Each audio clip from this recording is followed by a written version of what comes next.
வணக்கம் அன்புறவுகளே, எல்லாரும் எப்படி இருக்கிறீங்க? நல்லா இருக்கிறீங்களா? நானும் நல்லா இருக்கிறேன். நான் இன்றைக்கு மரக்கறி சேர்த்து ஒரு ரைஸ் தான் செய்ய போகிறேன். நல்ல டேஸ்ட்டாக இருக்கும். எனக்கு தெரிஞ்ச மாதிரி தான் நான் செய்ய போகிறேன். எல்லாம் சுத்தமாக கழுவி வெட்டி எடுத்து வச்சிருக்கிறேன்.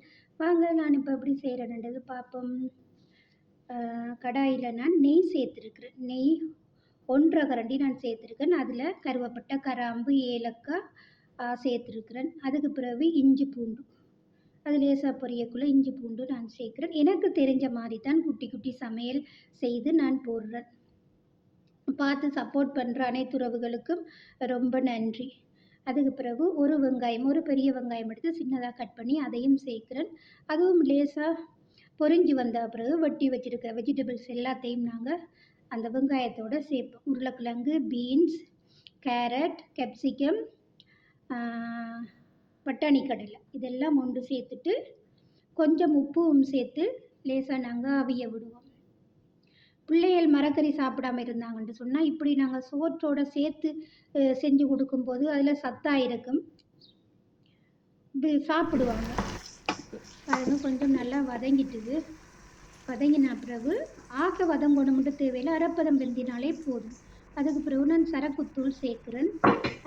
சீரகத்தூள், மிளகுத்தூள், தனியாத்தூள், சரக்குத்தூள் கொஞ்சம் சேர்த்துருக்குறேன். எல்லாம் சேர்த்து நல்லா மிக்ஸ் பண்ணி போட்டு பாசுமதி ரைஸ் கழுவி எடுத்து வச்சுருக்கிறேன். ஒரு அரை மணி நேரம் நான் ஊற போட்ட அரிசி டக்குண்டு வெந்துடும். ஒரு 5 நிமிஷம் போதும், சோறு வெந்துடும்.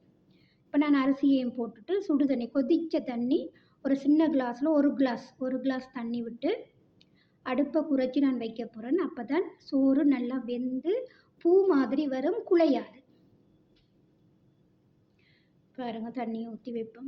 இந்த ரைஸ் பிடிச்சிருந்தா நீங்களும் ஒரு தடவை செய்து சாப்பிட்டு பாருங்கள், நல்லா இருக்கும். சோறு முடிஞ்ச பிறகு நாங்கள் கொஞ்சம் வெங்காயத்தை நீட்டாக கட் பண்ணி அதையும் நாங்கள் மேலுக்கு சேர்த்தோம்னு சொன்னால் நல்லா இருக்கும். வெங்காயம் கடிப்படக்குள்ள நல்லா இருக்கும். பாருங்கள், சோறு முடிஞ்சிட்டுது. சோறு எல்லாம் ஒன்றும் ஒத்தையாக இருக்குது. பாருங்கள், நல்லா நீட்டாக இருக்குது அரிசி. நல்ல டேஸ்ட்டாகவும் இருக்கும். நான் பட்டர் சேர்த்து செஞ்சபடியாக அது நல்லா இருக்கும்.